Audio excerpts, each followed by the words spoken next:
Morning friends. पिछली कक्षा में हमने दो चरांक वाले समीकरण इस पाठ की शुरुआत की थी। मैंने आपको सिखाया था कि दो चरांक वाले समीकरण किसे कहते हैं। जिस समीकरण में दो चरांकों का उपयोग किया जाता है और प्रत्येक चरांक का घात एक होता है, ऐसे समीकरण को, ऐसे दो चरांक वाले समीकरण को रेखीय समीकरण कहा जाता है। ये हमने सीखा था। हमने उसका सामान्य रूप भी देखा था।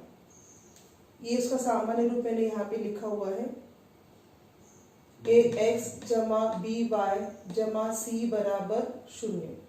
यहाँ पर a, b, c यह वास्तविक संख्याएं हैं और a और b का मान 0 नहीं होता।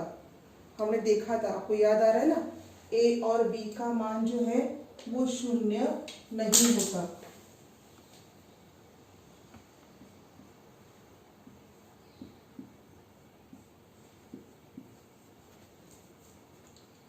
और x और y इन दोनों के घात हमेशा एक होते हैं। जब किसी भी समीकरण में ऐसी स्थिति आप देखोगे तो उस समीकरण को हम दो चरांक वाला रेखीय समीकरण कहेंगे। दो चरांक वाले रेखीय समीकरण को हल करने की तीन पद्धतियां हैं। सबसे पहली पद्धति है युगपत रेखीय समीकरण पद्धति, दूसरी पद्धति है आलेख पद्धति और तीसरी पद्धति है क्रेमर पद्धति। इन तीन पद्धतियों का उपयोग हमें इस वर्ष के सिलेबस में दिया गया है और हम इन तीन पद्धतियों का उपयोग करके रेखीय दो चरांक वाले रेखीय समीकरणों को हल करने वाले हैं। आज हम शुरुआत करते हैं पहली पद्धति से, जो कि है युगपत समीकरण पद्धति। युगपत रेखीय समीकरण। अब पहले हम जान लेते हैं कि इसे हम युगपत रेखीय समीकरण क्यों कहते हैं। इस पद्धति में रेखीय समीकरणों का उपयोग किया जाएगा, दो चरांक वाले रेखीय समीकरणों का उपयोग किया जाएगा, परंतु यहां पर हम समीकरण को हल करने के लिए दो समीकरणों का उपयोग करने वाले हैं। इस पद्धति में दो समीकरणों का उपयोग किया जाता है, इसीलिए इस समीकरण को युगपत समीकरण पद्धति कहा जाता है, क्योंकि यहां पर दो समीकरणों का उपयोग करने वाले हैं हम। शुरू करते हैं समीकरण हल करने की पद्धति देखने के लिए। देखिए, यहां पर हम दो समीकरणों का उपयोग कर रहे हैं युगपत रेखीय समीकरण पद्धति में। समीकरण नंबर 1 लिखा है मैंने यहाँ पर 5x - 3y बराबर 8। इसे मैंने समीकरण नंबर 1 कहा है। और 3x जमा y बराबर 2, इसे मैंने समीकरण नंबर 2 कहा है। इस प्रकार के समीकरणों को हल करना मतलब क्या करना, इस x और y, ये जो आपके चरांक है ना x और y, हमें करना क्या है, हमें x और y का मूल्य ज्ञात करना है। समीकरण को हल करना मतलब क्या ज्ञात करना है, पहले ये समझ लो। हमें x और y इन चरांकों का मूल्य ज्ञात करना है। जब हम इन चरांकों का मूल्य ज्ञात करेंगे तो हमारा समीकरण हल हो गया, ऐसा हम कह सकते हैं। तो समीकरणों के इस x और y चरांक का मूल्य ज्ञात करने के लिए हमें यहाँ पर कुछ स्टेप्स करने होंगे, कुछ विधि करनी होगी। वो क्या है विधि, वो अभी हम देखेंगे। सबसे पहले एक बात को ध्यान में रखो,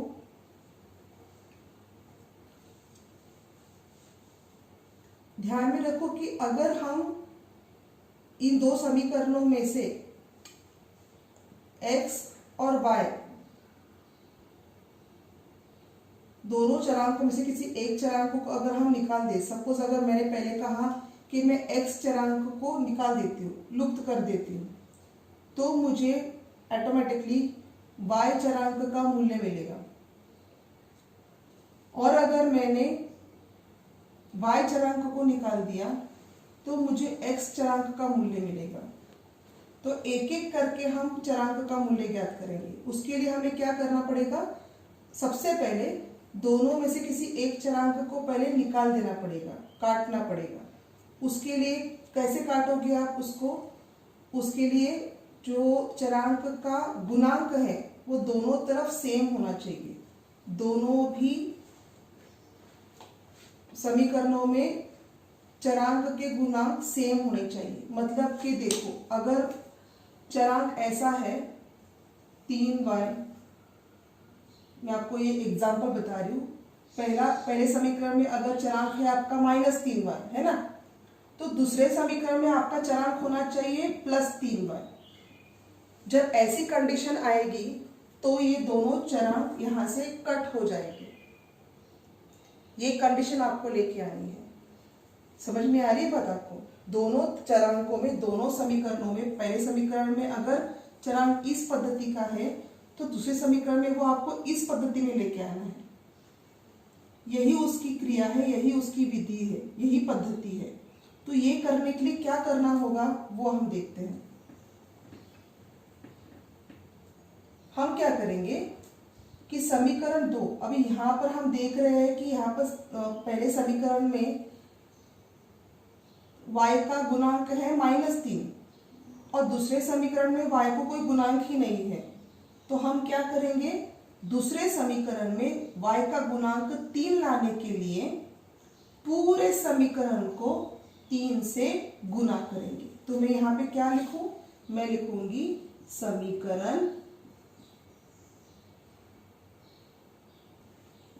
समीकरण 2 को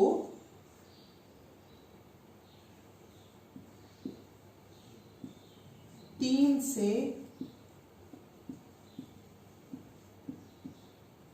गुना करो। क्या करना है हमें, समीकरण 2 को 3 से गुना करना है।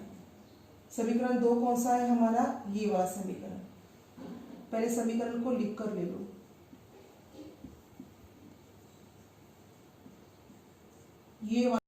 ये है हमारा समीकरण 2। हम इस समीकरण को किससे गुना करने वाले हैं, 3 से। क्यों 3 से गुना करना है, क्योंकि हमें यहाँ पर 3y चाहिए। मैंने आपको बताया ना अभी कि अगर ऊपर वाले समीकरण के में -3y है तो नीचे वाले समीकरण में हमको +3y चाहिए, उसका अपोजिट। तो ही आपका ये चरांक कट हो जाएगा। प्लस माइनस माइनस, 3 में से 3 गए 0, इसलिए ये जो आपका पद है ये पद अपने आप कट हो जाएगा और हम x का मान ज्ञात कर सकते हैं। देखो कैसे। अब हम इस समीकरण को क्या करेंगे, 3 से गुना करेंगे। करो गुना एक एक करके। 3 तिया 9, 9x, चरांक लिखना है नीचे, जमा का चिन्ह जैसा था वैसा। 3 गुना y 3y बराबर 3 दूनी 6। देखो हो गया, यहाँ पर -3y था, यहाँ पर +3y हो गया। ये हमारा समीकरण नंबर 3 होगा। अब हम क्या करेंगे, अब हम इस समीकरण नंबर 1 और समीकरण नंबर 3 इन दोनों का जमा करेंगे। अब जमा क्यों करना है, क्योंकि अगर हमने जमा किया तो ही आपको योगफल का, प्राकृत संख्याओं के योगफल का आपको नियम मालूम है कि जब हम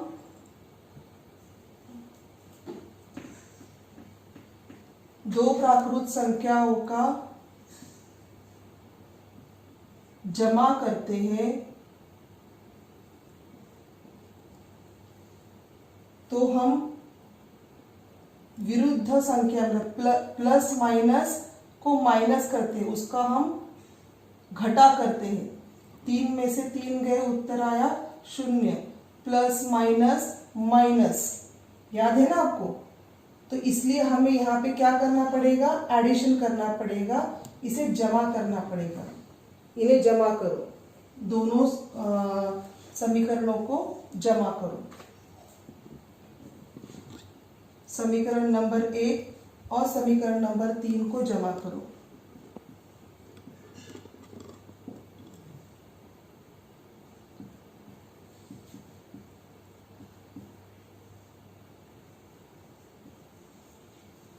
ठीक है, समीकरण 1 और समीकरण 3 को जमा करो। समीकरण लिख कर लो पहले।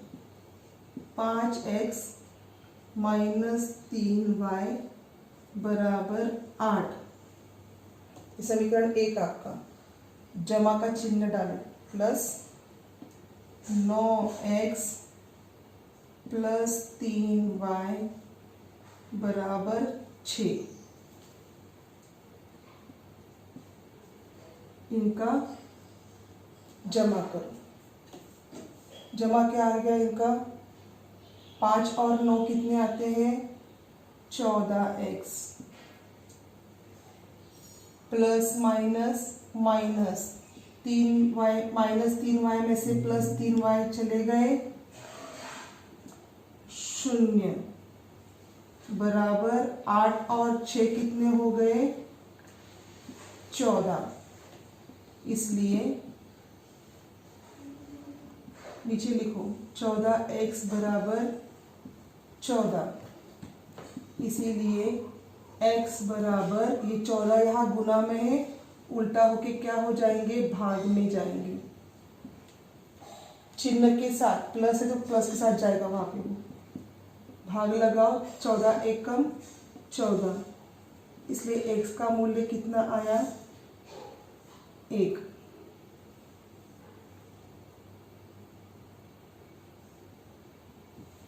देखो, मैंने बताया ना आपको पहले कि जब हम 2 चरांक में से किसी एक चरांक को लुप्त कर देंगे, निकाल देंगे, तो अपने आप ही हमारे लिए दूसरे चरांक का मूल्य मिल जाएगा। तो हमने क्या कर दिया?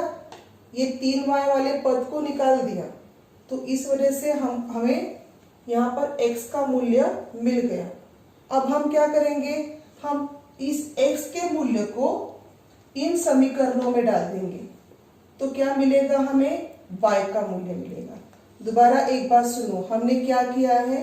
2 समीकरण लिए, दोनों समीकरणों को हमने ठीक से देखा कि समीकरण में क्या कर सकते हैं हम। जैसे मैंने आपको बताया कि कोई भी एक पद हमें काट देना है, निकाल देना है, तो किस पद को काट सकते हैं यहाँ हम? तो यहाँ पे हमें y वाला पद काटना बहुत आसान दिख रहा है, क्योंकि हम 3 को नीचे गुना करें तो ऊपर माइनस 3y और नीचे प्लस 3y हो जाएगा। देखो यहाँ जैसे आ गया।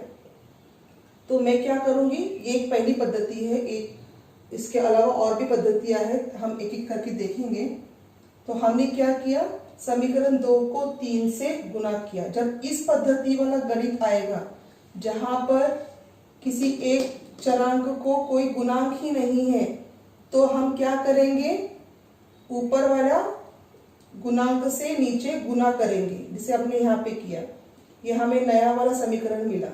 फिर हमने क्या कर दिया? समीकरण नंबर 1 और समीकरण 3 को जमा किया और हमें x का मूल्य मिला। अब इस x के मूल्य को हम समीकरण 1 में डालेंगे। आप इस बोर्ड पे जितना भी कुछ लिखा हुआ है या आपने अपने नोटबुक में लिखना है।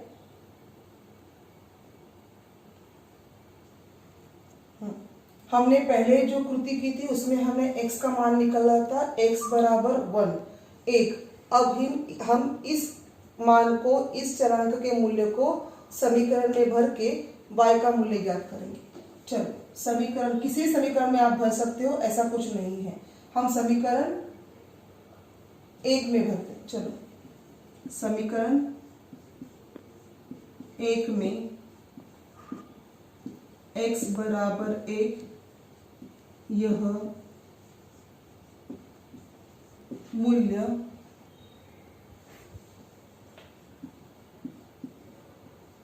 भरो। समीकरण 1 पहले लिख कर ले लो। 5x माइनस 3y बराबर 8। 5 जहाँ पर x है वहाँ पर क्या आएगा 1, माइनस 3y बराबर 8।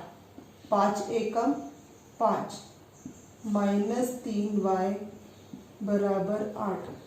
देखो मैं किस प्रकार से लिख रही हूँ, आपने भी उसी प्रकार से लिखना है। अब ये 5 जो है यहाँ पर प्लस चिन्ह के साथ है, वो वहां जाएगा तो माइनस हो जाएगा। माइनस 3y बराबर 8 माइनस 5, माइनस 3y जैसा था वैसा। उत्तर कितना आया 3। माइनस 3y बराबर 3। यहाँ मैं ऊपर लिख के दिखाती हूँ आपको।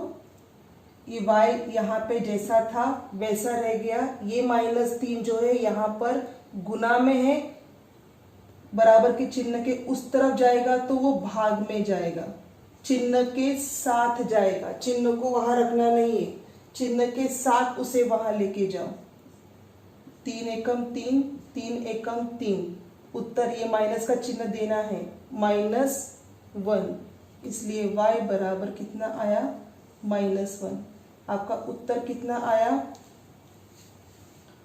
x और y का हल कितना है आपका 1 और -1। 1 और -1 यह आपके गणित का हल आया है। हमने क्या क्या किया वापस एक बार याद कर लो। ये जो आपके बोर्ड पर लिखा हुआ है, जो पहले वाला बोर्ड था वो मैंने मिटा दिया था, पर मैंने आपको बताया था कि वो आपको लिख कर लेना है। स्क्रीन को पॉज करो और जो भी बोर्ड पे पहले था उसे कॉपी में उतारो, और फिर दोबारा ये जो बोर्ड आपको दिख रहा है इसे भी आपने कॉपी में लिखना है। शुरुआत यहाँ से करनी है, हमने यहाँ से कंटिन्यू किया था। ठीक है, एक बार वापस से समझ लो हमने क्या किया। 2 समीकरण लिए, 2 समीकरणों में से हमने दूसरे समीकरण को 3 से गुना किया। क्यों 3 से गुना किया, क्योंकि यहाँ पर हमें प्लस 3y चाहिए था इसलिए। ठीक है, फिर हमने समीकरण नंबर 1 और समीकरण नंबर 3 का जमा किया, जिससे कि 3y ये पद -3y और प्लस 3y ये पद कट हो गया, और हमें x का मूल्य मिला 1, जो हमने यहाँ लिखा हुआ है। इस मूल्य को हमने पहले समीकरण में भरा। आप तीनों में से किसी भी एक समीकरण में भर सकते हो, कोई प्रॉब्लम नहीं है। पहले समीकरण में भरा और हमने इस प्रकार समीकरण को हल किया, और हमारा उत्तर कितना आया -1। नीचे आपने वाक्य पूरा लिखना है।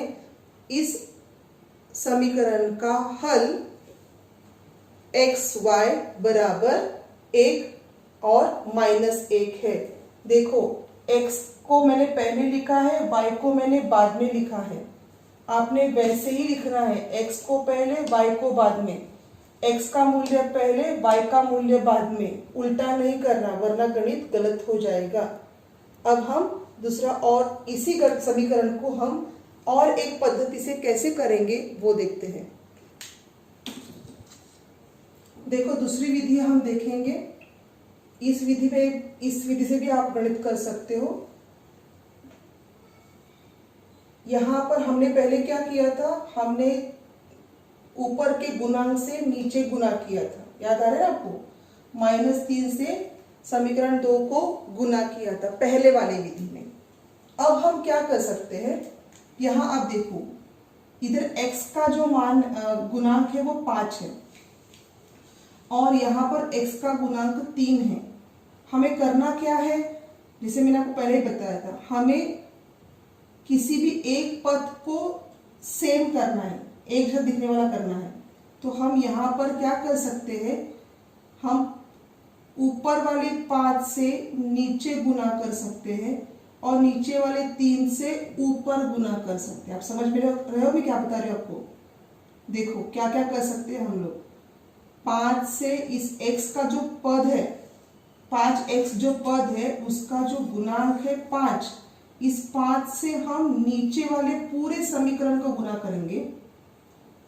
और साथ में इस 3 से 3x का जो पद है गुणांक है 3, इस 3 से ऊपर वाले पूरे समीकरण को गुना करेंगे। देखो कैसे, समीकरण, आपको सुनते वक्त कठिन लगता होगा पर जब हम गणित हल करेंगे तो आपको अपने आप समझेगा कि हमें क्या करना है एग्जैक्टली। समीकरण 1 को 5 से गुना करो,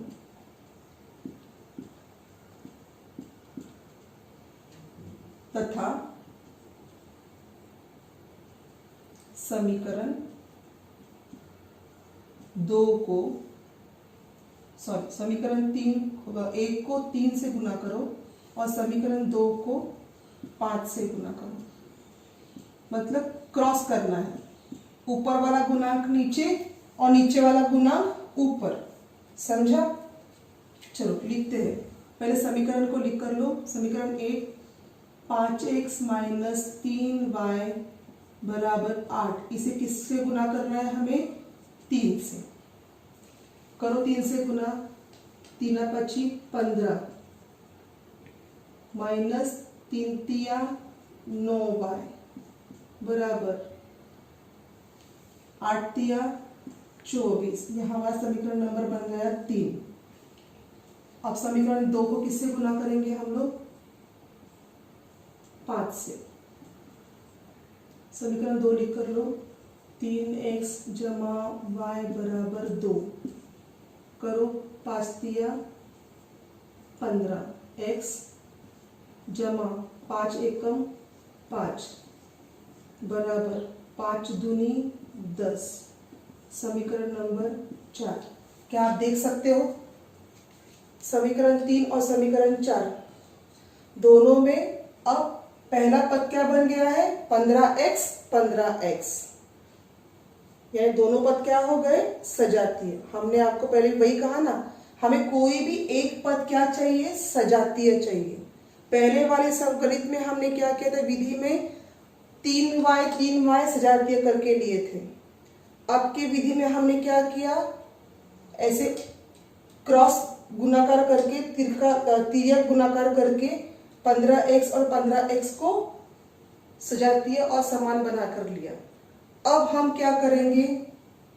अब हमें इस सजातीय पद को निकाल देना है, काट डालना है, समीकरण से उसको बाहर निकालना है ताकि हमें y का मूल्य मिले। जो समान पद होता है हमेशा वही कट होता है जिससे हमें दूसरे चरांक का मूल्य मिले। अब इसको पहले लिख कर लियो। देखो 15x माइनस 9y बराबर 24 और दूसरा 15x जमा 5y बराबर 10। अब इन दोनों समीकरणों में देखो, जो 15x और 15x है, इन दोनों का चिन्ह कौन सा है? पॉजिटिव। अब दोनों संख्याओं का चिन्ह अगर पॉजिटिव हुआ तो हम क्या करते हैं? उनका एडिशन करते हैं ना, योगफल करते हैं। तो हमें अभी यहाँ पे पॉजिटिव नंबर नहीं चाहिए। हमें क्या चाहिए? हमें चाहिए एक पॉजिटिव और एक निगेटिव, तभी जाके हम उसको घटा कर सकते हैं। अब हम क्या करेंगे? ये जो 15x और 15x है उसको कट करना है हमें, पर दोनों तरफ प्लस प्लस दिख रहा है हमें। तो हमें करना ये है, हम ऐसे सिचुएशन में क्या करेंगे? जब ऐसा पद जिसको हमें कट करना है, क्योंकि दोनों सजातीय पद है ना, 15x 15x, तो मैं क्या करूंगी? मैं समीकरण 3 में से समीकरण 4 को घटा करूंगी। दोनों का माइनस करना है। यहाँ पे अब प्लस का चिन्ह नहीं आएगा। पहले हमने क्या किया था? पहले हमने जमा किया था। क्यों जमा किया था? क्योंकि पहले वाली विधि की बात कर रहे हैं। पहले वाली विधि में हमने जमा इसलिए किया था क्योंकि दोनों के चिन्ह कैसे थे? अलग अलग। एक का प्लस था, एक का माइनस था, इसलिए हमने इनका एडिशन किया। पर अब ऐसा सिचुएशन नहीं है, अब दोनों तरफ प्लस प्लस है, इसलिए हम इन दोनों का क्या करेंगे, घटा करेंगे। समझ में आ रही है बात आपको? इसलिए हमने क्या कर दिया, दोनों समीकरणों का घटा किया। अब क्या होगा देखो,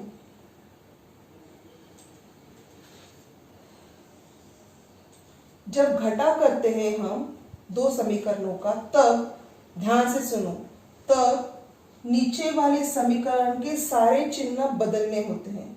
नीचे वाले समीकरण के सारे चिन्ह हमें बदलने होते हैं।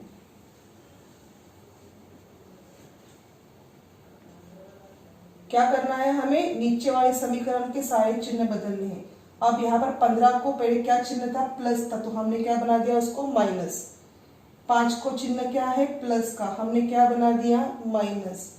10 को चिन्ह क्या है, प्लस का, क्या बना दिया, माइनस। अब हम इनके चिन्ह नहीं उपयोग में लाएंगे, अब हम इनके चिन्ह उपयोग में लाएंगे।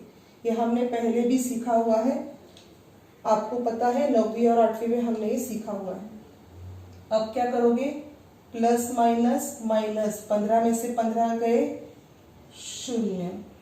अब ये चिन्ह नहीं लेना है, नया वाला चिन्ह लेना है, ध्यान रखो। Minus minus plus, minus minus plus, 9 और 5 कितने हो गए, 14। और चिन्ह कौन सा आएगा, हमेशा बड़ी संख्या का। बड़ी संख्या कौन सी है, 9। 9 को चिन्ह है माइनस का, इसलिए उत्तर क्या आया, -14y बराबर, यहाँ पे क्या है, प्लस है ना, कुछ नहीं मतलब प्लस है। प्लस माइनस माइनस, 24 में से 10 गए, उत्तर आया 14। चिन्ह हमेशा बड़ी संख्या का, बड़ी संख्या को चिन्ह जमा का है, इसलिए 14 को चिन्ह कौन सा आया, जमा का। अब y का मूल्य निकालो, y बराबर 14/-14, 14 एकम 14, 14 एकम 14, उत्तर क्या आया y का, y बराबर -1।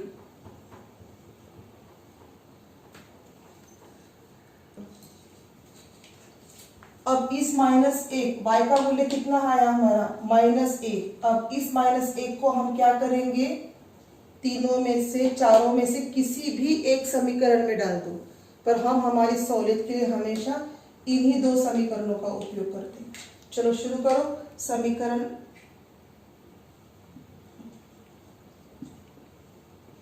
1 में y बराबर -1 यह मूल्य भरो। अब जगह कम है मेरे पास, इसलिए मैं पूरा वाक्य नहीं लिख सकती हूँ। समीकरण लिख कर लो पहले। 5x - 3y बराबर 8। जहाँ पर y है वहाँ पर क्या आएगा आपका, -1। 5x जैसा था वैसा, -3, y की जगह लिखो -1 बराबर 8। 5x - 3 एकम 3, माइनस माइनस प्लस, बन गया 4, सॉरी 3 एकम 3 बराबर 8।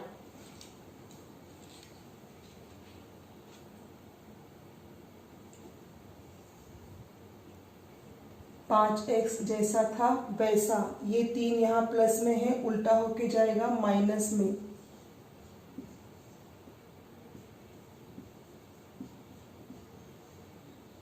इसलिए x बराबर 5/5, 5 एकम 5, 5 एकम 5। इसलिए x का मूल्य क्या आया, x का मूल्य आया 1। देखो पहले भी उदाहरण में हमने पहले जो विधि की थी उसमें भी हमने इसी प्रकार से क्या किया था, थोड़ी सी विधि अलग थी, बस यहाँ पर ही थोड़ा सा बदलाव था, बाकी सब क्रिया सेम है, बस इसी पोर्शन में आपको बदलाव दिखाई देगा जो स्टार्टिंग है। बाकी की सभी क्रियाएं जो है वो समीकरण के अनुसार रहेगी। यहाँ पर भी हमारे समीकरण का मूल क्या आया है, समीकरण का उत्तर क्या आया है, x और y का मूल्य क्या आया है, मैं यहाँ लिखती हूँ